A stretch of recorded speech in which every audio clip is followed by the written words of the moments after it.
రైతులో దేవునికి మహిమ కలుగును గాక. గత ప్రశ్న సమాధానము మరణము ఎందుకు వచ్చింది, మూలం ఏంటని మేము అర్థం చేసుకున్నాం. ఇప్పుడు రెండవ ప్రశ్నగా మరణం అందరికీ ఎందుకు రావాలి? ప్రపంచంలో ఎక్కడికి పోయినా, ఏ దేశమైనా, ఏ జాతి అయినా, ఏ మతమైనా, ఎక్కడికున్నా కానీ, ఏ మూలకు పోయినా ప్రతి మనిషి మరణిస్తున్నాడు. దీనికి కారణం ఏంటి, అందరికీ ఎందుకు రావాలి అనే దాని గురించి మనం ఆలోచిస్తే బైబిల్ గ్రంథంలో చూసాం కాబట్టి మనం గతం నువ్వు పండు తినది నిత్యంగా చచ్చదు. అయితే దేవుడు సృష్టిలో సమస్తాన్ని సృష్టించాడు. ప్రతి జీవిని, దేవదూతలందరినీ ఒక్కసారి సృష్టించాడు కానీ, కోట్ల మంది దేవతలను ఒకసారి సృష్టించాడు కానీ మనిషిని మాత్రం కోటలో సృష్టించలేదు దేవుడు. ఒక ఆదామును, ఒక హవ్వను మాత్రమే చేశాడు. వారిని సృష్టించి వారితో ఒక మాట అన్నాడు, మీరు ఫలించి భూమిని నుంచి అభివృద్ధి పొందండి.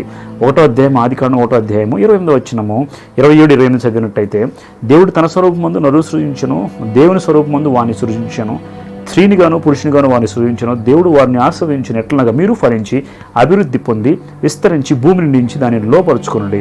సముద్రపు చేపలను, ఆకాశ పక్షులను, భూమి మీద ప్రాకు ప్రతి జీవిని ఏలుడని దేవుడు వారితో చెప్పాను. దేవుడు ఏం చేశాడంటే ఆ స్త్రీని పురుషుని సృష్టించి వారిని ఆశీర్వదించి ఈ విధంగా చెప్పాడు, మీరు పిల్లలు కానండి, ఆశీర్వదించబడండి, అభివృద్ధి చెందండి, భూమిని నిండించండి, ఫలించండి. మీరు భూమిని నిండించండి, ఫలించండి దేవుడు వారికి వాగ్దానం చేశాడు, ఆశీర్వదించాడు. ఈ విధంగా ఫలించమని చెప్పాడు. అయితే వారి తోట నుండి గెంటి వేయబడి వెళ్ళిన తర్వాత వారు పిల్లలను గంట ప్రారంభించారు. వారికి మొట్టమొదటిగా పుట్టిన కుమారుడు కయను, రెండో వాడు హేబేలు. ప్రపంచంలో సృష్టిలో మొట్టమొదటి మర్డర్ ఎవరు చేశారంటే కయ్యూను హేబేలును చంపడం. అది అసూయ వలన చంపినట్టుగా మనం చూస్తూ ఉన్నాం. కానీ ఇప్పుడు ప్రతి ఒక్కరు ఎందుకు మరణించాలి?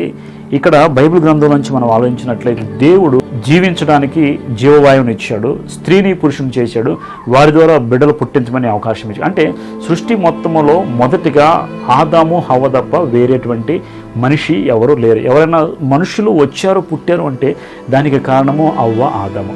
వీరి మీద దేవుని యొక్క మాట ఆజ్ఞాతిక్రమ పాపము కాబట్టి దేవునికి దూరం అయిపోయారు. కాబట్టి వారికి పుట్టిన ప్రతి ఒక్కరు కూడా మరణించడానికి పాత్రులుగా ఎంచబడు. అంటే ఇది జన్మ పాపమా, కర్మ పాపం అంటే ఆజ్ఞ అతిక్రమించారు, వారు కర్మ పాపం తెచ్చుకున్నారు. ఎవరంటే ఆదాము అవ్వలు వారు చేసిన పనిని బట్టి పాపం తెచ్చుకున్నారు.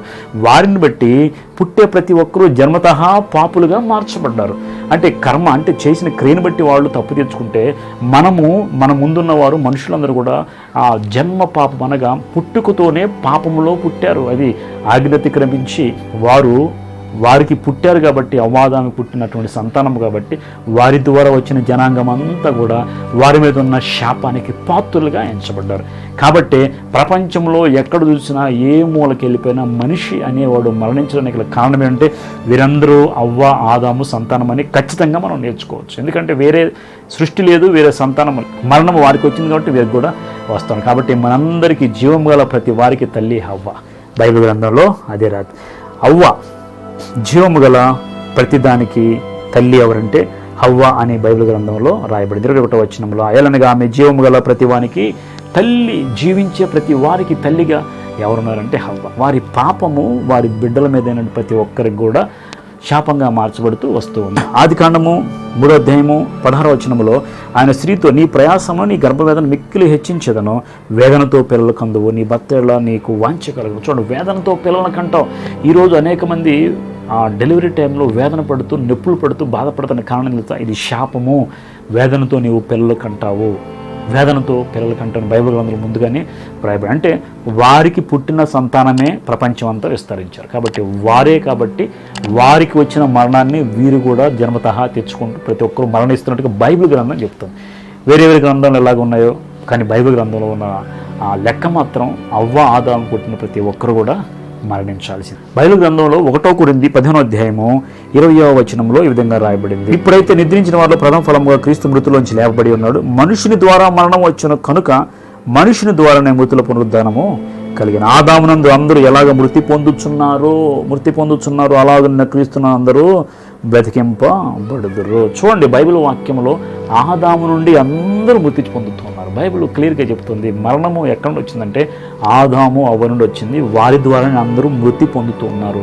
ఇక వాక్యంలో అర్థం ఏంటంటే వీరందరూ రక్షించడానికి యేసుక్రీస్తు మరణాన్ని జయించాడు. ఆదాము ప్రకారము ప్రతి ఒక్కరు ఎలాగైతే మరణిస్తున్నారో, క్రీస్తు లేచిన ప్రకారం మనందరం కూడా మరలా మృతుల నుండి తిరిగి మృత్యుంజయులు అవుతున్నాం, పునరుద్ధానంలో లేపబడతామని తినదు. కాబట్టి ప్రతి ఒక్కరూ క్రీస్తునందు మృతులైన వారు ధన్యులు, వారు మరలా తిరిగి లేస్తారు. ఎప్పుడంటే విశ్వసించిన వారందరూ ఆదాము ప్రకారం మొదటి ఆదాము అయినటువంటి ఆదాం ప్రకారం మరణం వస్తే కడపటి ఆదామైన యేసుక్రీస్తు ద్వారా మరణం మీద విజయం పొందుకొని మనం కూడా ఆ వరుసలో బ్రతికించబడుతున్నాం. కాబట్టి గుర్తుపెట్టుకోండి, మరణం అనేది ఆదాము నుండి ప్రారంభించబడింది. కాబట్టి వారికి పుట్టిన ప్రతి సంతానము, ప్రతి ఒక్కరు కూడా మరణించడానికి కారణమయ్యారంటే మనకి బైబిల్ గ్రంథము క్లియర్గా అర్థం చేస్తుంది, అర్థమయ్యేలాగా నిలుపుతుంది. మరణానికి మూలం ఏంటి? మరణం అందరికీ ఎందుకు రావాలంటే ప్రతి జీవము గల తల్లి, జీవం ప్రతి దానికి తల్లి హవ్వ, ఆదాము తల్లిదండ్రి. ఇప్పుడు ఆదాము నుండి మరణం అనేది ప్రతి ఒక్కరికి సంక్రమిస్తుంది. బైబిల్ ఇక్కడ రెండు విధాలుగా మనకి బలపరుస్తుంది. ప్రతి ఒక్కరూ వారికి పుట్టిన సంతానం కాబట్టి ప్రతి ఒక్కరు మరణించారు.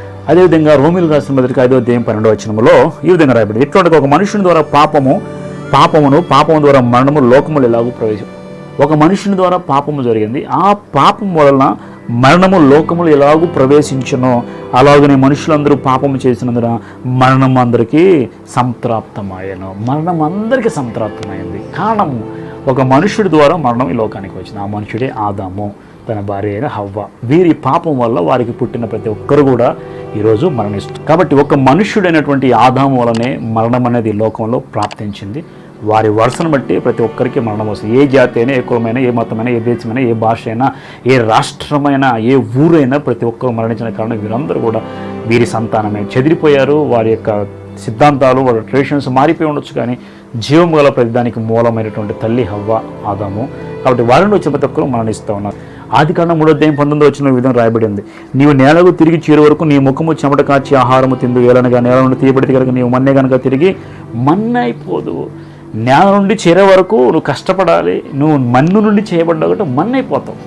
అంటే దీని అర్థము శరీరానికి ఖచ్చితంగా మరణం అనేది పాపం వల్ల వచ్చే జీతము. మన మట్టితో చేయబడినటువంటి శరీరము తిరిగి మరలా మన్నైపోద్దని దేవుడు ఆ రోజు ఆదాముకు హవ్వకు చెప్పాడు. కాబట్టి ఈరోజు మరణం అందరికి ఎందుకు రావాలంటే మనందరికి మూల తల్లి, తండ్రి ఆదాము, హవ్వ. ఏ మనిషి అయినా, ఏ కులమైన, ఏ మతమైనా బైబిల్ చెప్తున్న మాట ఏంటంటే అందరికీ తల్లి, తండ్రి ఆదాము, హవ్వ. అక్కడ నుండి వచ్చిన వారే. తర్వాత మతాలు పుట్టాయి, కానీ మొట్టమొదటి చేయబడ్డ మనిషి వారే. కాబట్టి వారి ద్వారా పాపము వచ్చింది, ఆ పాపం ద్వారానే మరణం వచ్చింది. కాబట్టి వీటిని తీసివేయడానికి యేసుక్రీస్తు లోకానికి వచ్చి మనందరి కోసం మరణించి విశ్వాసం ఉంచిన ప్రతి ఒక్కరిని ఈ ఆదాము నుండి ఎలాగైతే చనిపోతున్నారో ఈయన విశ్వాసం ఉంచిన ప్రతి ఒక్కరు కూడా మరణం జయించి లేపబడతారు పునరుద్ధానంలో అని ప్రభు మనకు ప్రకటించి ఆయన మరణాన్ని తిరిగి జయించి తిరిగి లేచి వెళ్ళి మరలా రాబోతున్నారు. ఈ వాక్యం నీవు అర్థం చేసుకో. ప్రతి ఒక్కరూ ఖచ్చితంగా మరణించాలి. రేపు దినాన నీవు కూడా మరణించాలి. నీకు మరణం ఎప్పుడు వస్తుందో తెలియదు. కాబట్టి సిద్ధపడి ప్రభువులో నీవు కూడా బ్రతికిండులాగాను ప్రయాసపడు. ప్రభువుని అంగీకరించి విశ్వసించు. దీనికి మతానికి సంబంధం లేదు. ప్రభువుని విశ్వసిస్తే నీవు కూడా నిత్య జీవం పొందుకుంటావు. దేవుడి మాటలు దీవించి నిన్ను ఆశీర్వదించును గాక. ఆమేన్.